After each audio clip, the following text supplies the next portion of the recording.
وَهُوَ يَتَوَلَّى الصَّالِحِينَ، وہ اللہ نیکوکاروں کا سرپرست ہے. اور یہ 100% سچی بات ہے. یعنی لوگوں کے لیے کہتے ہیں نا جی آؤٹ آف دی وے، اللہ تعالیٰ کے لیے تو کوئی چیز آؤٹ آف دی وے نہیں ہے نا، مگر ہے اسی طرح کہ جو نیک بنتا ہے دیکھنے سے پتہ چلتا ہے کہ جیسے کوئی غیبی قوت آؤٹ آف دی وے جا کے اس کی مدد کر رہی ہے، اس لیے کہ وہ اللہ کی سرپرستی میں آ چکا ہوتا ہے. ایسے اللہ تعالیٰ اپنے بندوں کی مدد فرماتے ہیں. ذرا اللہ سے دوستی لگا کے دیکھیں، اس کی سرپرستی میں آ کے دیکھیں، سمجھ پھر لگے گی کہ بندے کی زندگی کتنی سہانی ہو جاتی ہے. آج تو جس بندے کے کنٹیکٹ بڑے ہوں، واقف ہوں، کہتے ہیں جی اس کے بڑے لمبے ہاتھ ہیں، اور اللہ والوں کی تو حالت یہ کہ ان کے ہاتھ تو اللہ تعالی کی جیب میں ہوتے ہیں.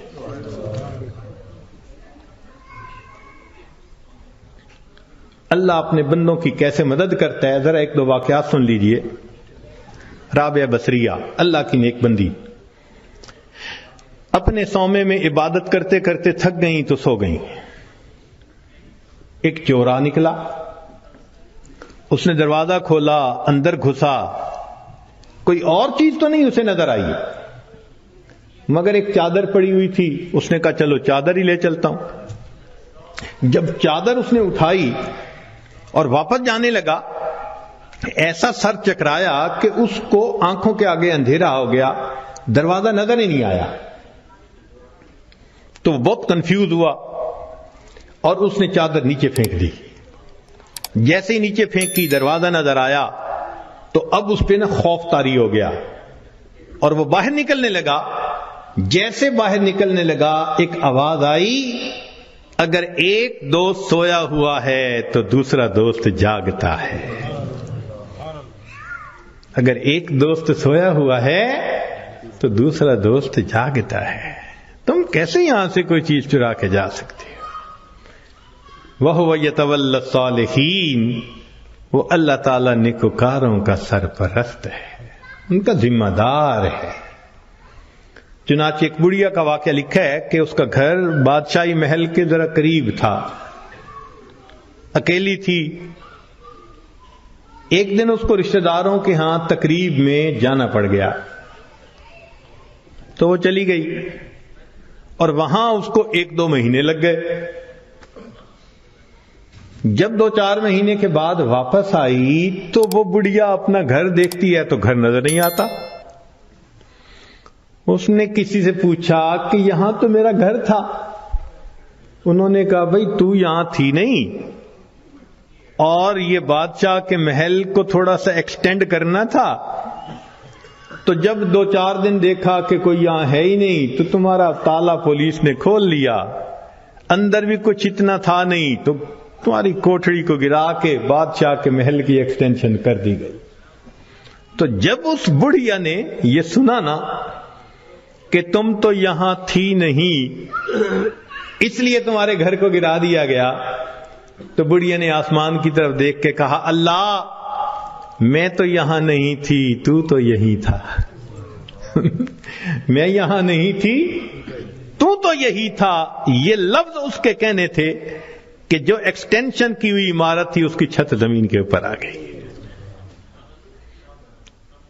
نیک لوگ دنیا میں لاوارث نہیں ہوا کرتے، اللہ ان کا وارث ہوتا ہے. اگر ہمیں اپنے والد کے وارث ہونے پہ اتنا اطمینان ہوتا ہے، بیوی کو خاوند کے وارث ہونے پہ اتنا اطمینان ہوتا ہے، تو اگر کسی کا وارث اللہ رب العزت بن جائے تو سوچو پھر اس کے کیا مزے ہوں گے.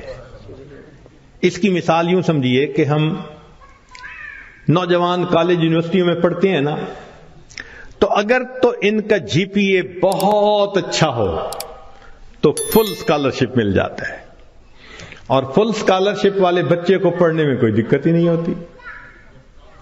وہ جی مجھے فل میڈیکل ڈگری کرنے کے لیے اسکالرشپ مل گیا، مجھے کوئی فکر نہیں. اور جس بندے کو اسکالرشپ نہیں ملتا اس کو میڈیکل کرنا قرضوں کے بوجھ میں دب جاتا ہے بیچارہ. ہم نے بچوں کو دیکھا ان ملکوں میں ساری عمر نوکریاں کر کے بڑھاپے تک اپنے زمانے طالب علمی کے قرضے اتارتے رہتے ہیں. تو جس کو فل اسکالرشپ مل جاتا ہے پھر اس کا تو معاملہ ہی کچھ اور ہوتا ہے. یوں سوچئے کہ ایک 100 منزلہ عمارت ہے اور اس میں لفٹ لگی ہوئی, ایلیویٹر لگا ہوا ہے, اور ہمارا کام ہے بس پش دبا کے دروازہ کھولیں اور سوار ہو جائیں. تو پھر 100ویں منزل پہ پہنچنا تو کوئی مشکل نہیں نا. اور ایک 100ویں منزل سے رسہ نیچے لٹکا ہوا ہے. اب ایک بندہ رسے سے چڑھنا چاہتا ہے, کتنا پریشان ہوگا, کتنا وہ مصیبت میں پڑے گا, کتنا بڑا رسک لے گا, اور اگر رسہ ہاتھ سے چھوٹ گیا تو مر بھی سکتا ہے.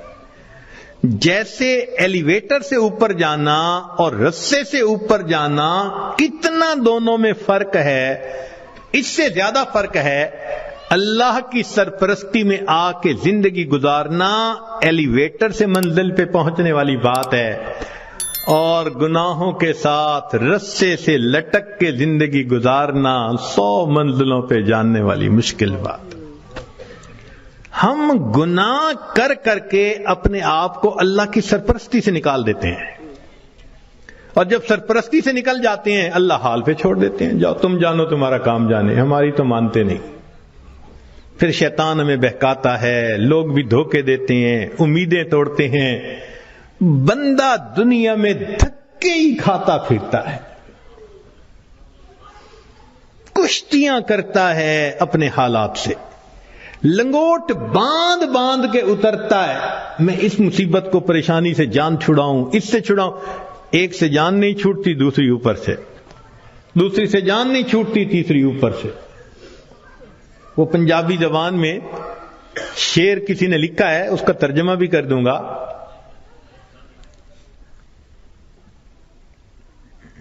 اس دکھی حیاتی دے پینڈیاں وچ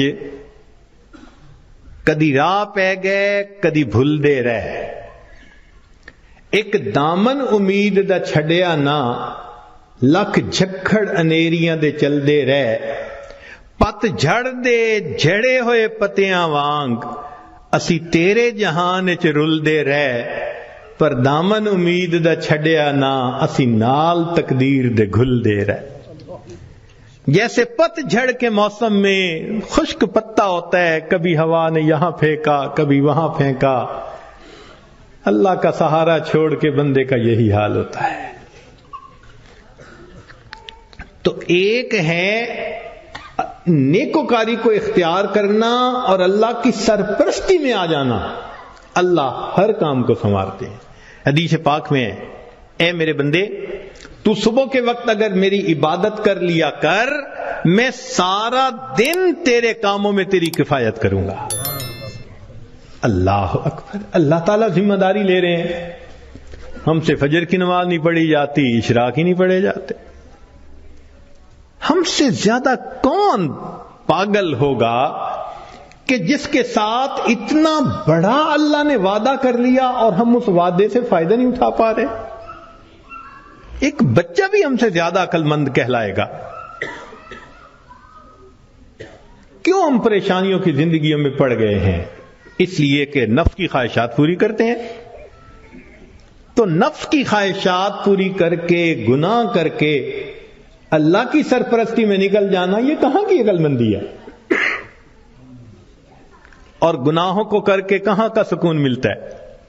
حضرت مفتی محمد شفیع رحمۃ اللہ علیہ فرمایا کرتے تھے کہ تم جتنا چاہو گناہ کرو, تم جتنا چاہو گناہ کرو, اگر اللہ نے تمہاری اسی زندگی کو دوزخ کی مانند نہ بنا دیا, تم میرا نام بدل دینا. اور واقعی ایسا ہوتا ہے. جو گناہوں کا استغفار اسی کو دیکھا, اجی مر جاتے تو اچھا تھا. اس کا مطلب اتنا تو پریشان ہے نا. دنیا کی زندگی ایسے ہوتی ہے جیسے جہنم میں ہوتا ہے وہ بندہ. تو گناہوں کے راستے پہ اطمینان نہیں ہے. اطمینان, سکون, کامیابیاں, سکھ اگر دیکھا تو وہ نیکی کے راستے پہ دیکھا ہے. وَهُوَ يَتَوَلَّى الصَّالِحِينَ، وہ اللہ تعالیٰ نیکوکاروں کا سرپرست ہے۔ اللہ تعالیٰ تو چاہتے ہیں میرے بندے تمہیں میں اتنا دوں کہ تم بس بس کرو، مگر میرے نعمتوں کا شکر ادا کرو۔ ہم نعمتیں لینے کو تو تیار ہیں، شکر کرنے کی فرصت نہیں، نماز پڑھنے کے لیے فرصت نہیں۔ اللہ نے فرمایا کہ تم غیر محرم سے نظر کی حفاظت کرو، میں عبادت میں لذت عطا کروں گا۔ نظر کی حفاظت نہیں ہوتی، دعائیں مانگتے ہیں اللہ نماز کی حضوری عطا فرما دے۔ بھئی نماز کی حضوری کیسے ملے گی جب اس کی شرط ہی پوری نہیں ہوئی؟ جب نگاہوں نے جھکنا ہی نہیں سیکھا تو نماز کی حضوری تو آؤٹ آف کوسچن ہے نا۔ پھر تو ہم سوچیں کہ ہم خود بخود پریشانیوں کے راستوں پہ چل رہے ہیں، کانٹوں کے راستوں پہ چل رہے ہیں اپنے نفس کی خواہشات کی وجہ سے۔ اللہ تعالیٰ اسی لیے اپنے بعض بندوں کو خوب دیتا ہے، کیوں؟ کہ میرا شکر ادا کریں۔ شکر ادا نہیں کرتے، اللہ تعالیٰ لے لیتے ہیں۔ جو پروردگار دینا جانتا ہے وہ پروردگار لینا بھی جانتا ہے۔ پھر کہتے ہیں حضرت صاحب ایک وقت تھا مٹی کو ہاتھ لگاتے تھے سونا بن جاتی تھی، آج تو سونے کو بھی ہاتھ لگاتے ہیں تو مٹی ہو جاتا ہے۔ حالات بدل جاتے ہیں، اس لیے کہ ان کے تقاضوں کو پورا نہیں کیا ہوا ہوتا۔ چنانچہ بنی اسرائیل کے 3 آدمی تھے، ان کا ایک واقعہ عجیب ہے، بڑا سبق آموز ہے۔ ان میں سے پہلے بندے کے پاس ایک آدمی آیا اور اس کو کہا بھئی تمہاری کوئی پریشانی؟ اس نے کہا پریشانی تو بہت ہے۔ کیا؟ اس نے کہا بھئی یہ پھل بہری ہے، یہ جو سفید داغ جسم پہ ہو جاتے ہیں، برس کا مریض ہوں میں، اور میری شکل اتنی بری ہو گئی ہے کہ میں نہ مسجد جا سکتا ہوں نہ کسی کے سامنے بیٹھ سکتا ہوں، لوگوں کو کراہت ہوتی ہے مجھ سے، اور لوگ مجھے نیچی نظر سے دیکھتے ہیں، کم نظر سے دیکھتے ہیں۔ تو ایک تو میری یہ پریشانی ہے کہ برس کی بیماری ختم ہو جائے، اور دوسرا رزق کی بھی بڑی تنگی ہے۔ اس نے دعا دی اللہ اس کی بیماری کو دور کر دے اور اس کا رزق وسیع کر دے۔ اللہ تعالیٰ نے اس کی بیماری بھی دور کر دی اور اس کو ایک گائے عطا فرمائی، اونٹنی عطا فرمائی، اور اونٹنی کی نسل اتنی بڑھی کہ وہ تھوڑے عرصے میں ہزاروں اونٹوں کا مالک بن گیا، بڑا ملٹائی ملینر ہو گیا۔ وہ بندہ دوسرے کے پاس گیا، اس سے کہا بھئی آپ کی کوئی پریشانی؟ اس نے کہا جی سر پہ بال نہیں ہے، گنجا ہوں، اور جہاں بیٹھتا ہوں لوگ میرا مذاق اڑاتے ہیں، اور دوسرا یہ کہ کاروبار بھی میرا نہیں چلتا، تو رزق کی بھی پریشانی ہے۔ اس نے دعا دے دی اللہ اس کے بیماری کو بھی دور کر دے، اس کو رزق میں بھی برکت دے دے۔ اللہ کی شان کہ اس کے سر پہ خوبصورت بال بھی اگائے، اور اس کو ایک گائے ملی، اور گائے کی نسل اتنی بڑھی کہ وہ تھوڑے دنوں میں سینکڑوں گایوں کا مالک، امیر آدمی بن گیا۔ پھر وہ بندہ تیسرے کے پاس گیا، وہ آنکھوں سے اندھا تھا، بھئی آپ کی کوئی پریشانی؟ اس نے کہا جی کہ میری پریشانی تو یہ ہے کہ میری بینائی نہیں ہے، لوگوں کے لیے تو فقط رات کو اندھیرا ہوتا ہے اور میرے لیے تو دن کی روشنی میں بھی اندھیرا ہے، اور دوسرا یہ کہ مجھے تو در در کے دھکے کھانے پڑتے ہیں، تو دعا کر دو کہ میرا رزق وسیع ہو جائے۔ اللہ نے اس کی بینائی بھی ٹھیک کر دی، اس کو بکری عطا کر دی، اور بکری اتنی نسل بڑھی وہ ہزاروں بکریوں کا مالک۔ یہ تینوں بندے اپنے وقت میں بنی اسرائیل کے بڑے امیر بندے کہلانے لگے، کروڑوں میں کھیلنے لگے۔ این جب ان کی شہرت تھی، عزت تھی، مال و دولت کی ریل پیل تھی، تو اب پہلے کے پاس وہ بندہ آیا اور کہنے لگا کہ بھئی میں محتاج ہوں، اور اللہ کے نام پہ آپ سے مانگنے کے لیے آیا ہوں، اللہ ہی نے آپ کو سب کچھ دیا ہے، آپ کے پاس تو کچھ نہیں تھا، تو پلیز آپ مجھے کچھ اللہ کے نام پہ دے دیں۔ اس کو بڑا غصہ آیا، انہوں نے کہا یہ تم نے کیسی بات کی ہے کہ تمہارے پاس کچھ نہیں تھا؟ میں تو شروع سے ایسا اور امیر اور یہ اور وہ، کوئی مفت کا کہیں سے پیسہ ملا ہے میاں؟ میں نے کمائی کی ہے، محنت سے کمایا ہے، فلاں کی ہے، خبردار جو تم نے ایسی بات کی کہ تمہارے پاس کچھ نہیں تھا۔ اس نے کہا بھئی مجھ سے خفا نہ ہو، بس آپ جیسے تھے اللہ آپ کو ویسا کر دے، یہ کہہ کے چلا گیا۔ اور وہی ہوا کہ برس کی بیماری بھی دوبارہ ہو گئی، اور ایسی بیماری پھیلی کہ جتنے اس کے اونٹ اونٹنیاں تھے ایک ایک کر کے بالآخر سارے مرتے گئے۔ وہ جہاں تھا وہیں پہنچ گیا، دوسرے کے پاس گیا، بھئی محتاج ہوں، اللہ نے آپ کو اتنا دیا ہے، میں بھی آیا ہوں اللہ کے نام پہ لینے کے لیے، تو آپ دیں۔ ایک وقت تھا آپ کے پاس کچھ نہیں تھا، پھر اللہ نے آپ کو دیا، آج اتنا کچھ ہے۔ اس کو بڑا غصہ آیا، تو کون ہوتا ہے بات کرنے والا؟ بھائی میرا تو باپ ایسا، میرا تو دادا ایسا، پردادا ایسا، میاں میں نے تو فلاں ڈیل ایسی کی تھی، فلاں موقع پہ میں نے ایسا بزنس کیا تھا، اسٹریٹجی ایسی بنائی تھی، تب مجھے پیسے ملے، کوئی کہیں سے مفت کے مل گئے ہیں؟ خبردار جو تو نے کوئی ایسی بات کی۔ اس نے کہا بھی مجھ سے خفا نہ ہو، اچھا آپ جیسا تھے اللہ آپ کو ویسا کر دے، یہ کہہ کے چلا گیا۔ نتیجہ یہ کہ سر کے بال بھی اس کے ختم، اور جتنی گائیں تھیں وہ ساری کی ساری بالآخر مر گئی، جہاں تھا وہیں پہنچ گیا۔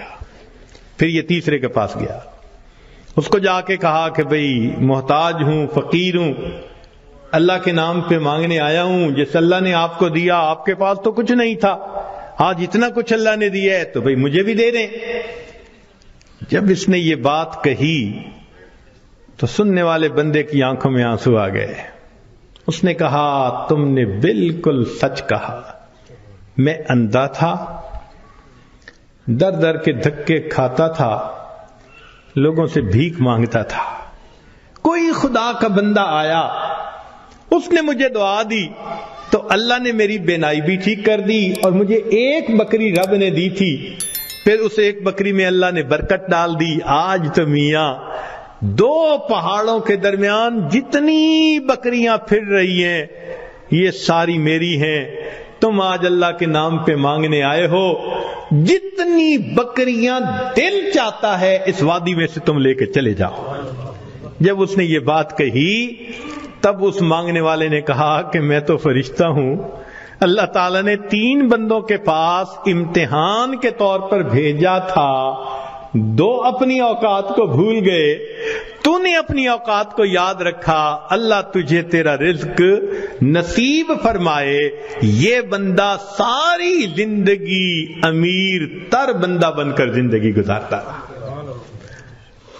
دیتا تو اللہ ہی ہے نا ہر ایک کو، تو جب دیتا ہے تو پھر اس کا شکر گزار بندے بھی بنے، مگر ہم نہ شکریاں کرتے ہیں، گناہ کرتے ہیں، جس وجہ سے پھر مصیبت کو دعوت دیتے ہیں۔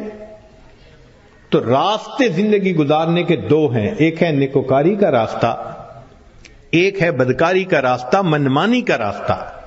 اگر آپ غور کریں تو آج کے دور میں منمانی کی زندگی گزارنے والے بہت زیادہ، اور ہر حال میں اللہ کی مان کے چلنے والے بہت تھوڑے۔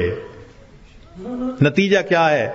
مسائل حل نہیں ہو رہے، پریشانیاں بڑھتی جا رہی ہیں، ادھر ذلت ادھر ذلت، ادھر پریشانی ادھر پریشانی۔ اس کی وجہ یہ ہے کہ ہم نے اپنے آپ کو اللہ کی سرپرستی میں دیا ہی نہیں ہے۔ اگر دے دیتے تو دنیا میں اللہ ہمارے تمام غموں کے لیے کافی ہو جاتے۔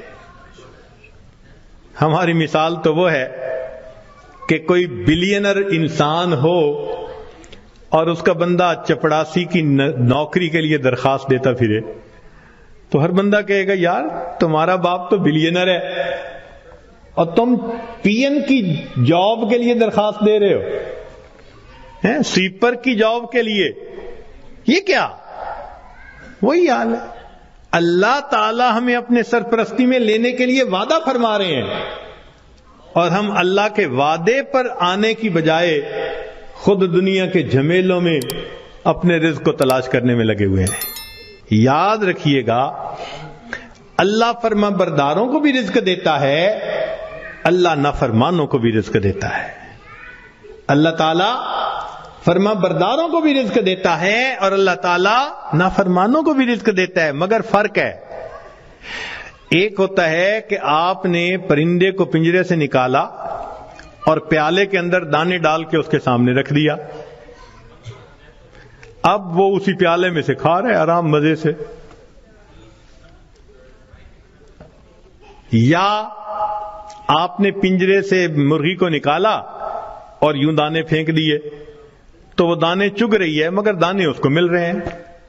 یہ ہے اللہ فرما برداروں کو رزق دیتا ہے، کسی کا ایک ہی جگہ، کسی کا ٹریولنگ کے ساتھ، ادھر بزنس، ادھر امپورٹ، ادھر ایکسپورٹ، مگر اللہ تعالیٰ رزق دیتا ہے ان کو۔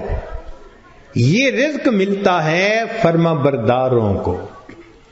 اور ایک رزق ہوتا ہے کہ آپ نے اگر چوہے کو پھنسانا ہو تو اس کو بھی تو آپ کنڈی کے اندر گوشت کا ٹکڑا لگا کے رکھتے ہیں، پنیر کا ٹکڑا، یہ بھی رزق تو مل رہا ہے نا، مگر کس کے لیے؟ کہ یہ ہمیشہ کے لیے پھنسے، قابو آئے۔ تو نافرمانوں کو بھی اللہ رزق دیتے ہیں مگر چوہے کی طرح کہ یہ پکڑا جائے گا، اس کی گت بنائیں گے۔ اب ہم سوچیں کہ ہم فرما برداروں کا رزق لیتے پھر رہے ہیں یا نافرمانوں کی طرح رزق کماتے پھر رہے ہیں۔ معاملہ تو ہمارے اوپر ہے۔ اللہ تعالیٰ فرماتے ہیں الیس اللہ بکاف عبدا، کیا اللہ اپنے بندے کے لیے کافی نہیں ہے؟ کتابوں میں لکھا ہے اے بندے، ایک تیری مرضی ہے، ایک میری مرضی ہے، اگر تو چاہے کہ تیری مرضی پوری ہو میں تجھے تھکا بھی دوں گا، تیری مرضی کو بھی پورا نہیں ہونے دوں گا، اور اگر تو چاہے کہ میری مرضی پوری ہو تو میرے بندے میں تیرے کاموں کو بھی سنوار دوں گا، تجھے رزق میں بھی وسعت عطا فرما دوں گا۔ تو اللہ کی مان کے ہم چلیں تو اللہ ہمارے سارے مسئلوں کو حل کر دیں گے، کیونکہ ہم پھر اللہ کی سرپرستی میں آ چکے ہوں گے۔ اللہ تعالیٰ قرآن مجید میں فرماتے ہیں وعد اللہ الذین آمنوا منکم وعملوا الصالحات لیستخلفنہم فی الارض، اجتماعی طور پر نیکوکار بن کر زندگی گزارنے والوں کے لیے اللہ کا وعدہ ہے، فرماتے ہیں میں تمہیں زمین کے اندر خلافت عطا کروں گا، وَلَيُمَكِّنَنَّ دِينَهُمُ الَّذِي ارْتَضَىٰ لَهُمْ وَلَيُبَدِّلُنَّهُمْ خَوْفَهُمْ أَمْنًا، اور اللہ ان کے خوف کو امن میں بدل دیتے ہیں۔ پھر اللہ تو وعدہ فرما رہے ہیں، وعد اللہ کا وعدہ ہے۔ آج بندہ وعدہ کر دیتا ہے تو اتنا یقین، کیا اللہ کے وعدوں پہ ہم یقین نہیں کرتے؟ تو ہمارے زندگی کی کامیابی کا ایک ہی طریقہ ہے کہ ہم اللہ کے وعدے پر بھروسہ کر کے عہد کریں کہ اللہ آج کے بعد ہم نے نافرمانی نہیں کرنی۔ اب سوال پیدا ہوتا ہے کہ ہم صالحین میں شمار کیسے ہو سکتے ہیں؟ بہت آسان ہے، ذہن سے گناہ کے ارادے کو ختم کر دیجئے، ذہن سے گناہ کے ارادے کو ختم کر دیجئے۔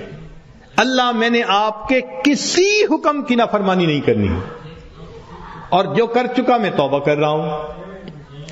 تو پہلا قدم کہ آئندہ گناہ کی نیت کو ذہن سے نکال دینا، اور دوسرا کہ اگر پھر گناہ ہو جائے تو پھر توبہ کرنا۔ بس یہ دو کام کر لیجئے۔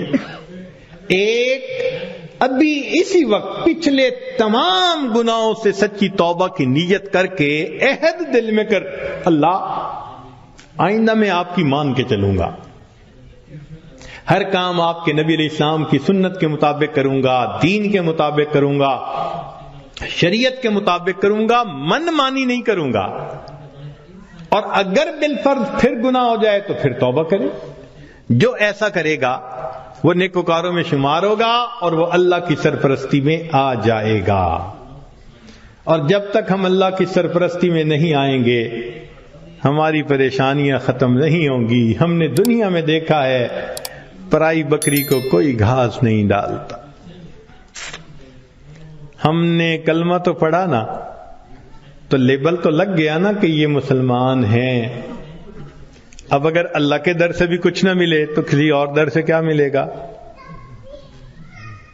بلکہ ہم نے تو دیکھا ہے کہ جس کتے کے گلے میں پٹے کا نشان ہو نا اس کو ہر کوئی دھتکار دیتا ہے، جائے اپنے مالک کے دروازے سے کھائے. بالکل ہمارا یہی حال ہے. جدھر رخ کرتے ہیں ہمیں دھتکارا جاتا ہے، جاؤ اپنے رب سے مانگو جا کے. اور رب سے مانگنے کے لیے نیک ہم بن نہیں رہے. تو ہمارے پاس کوئی دوسری آپشن نہیں سوائے اس کے کہ زندگیوں کو بدلیں، نیکی پہ آئیں، اللہ تعالی ہمیں اپنی سرپرستی میں لے لیں، پھر اللہ تعالی ہمارے الٹے کاموں کو بھی سیدھا کر دیں گے، ہماری پریشانیوں کو اللہ ختم فرما دیں گے. زندگی گزارنے کا اس سے بہتر کوئی دوسرا راستہ نہیں ہو سکتا.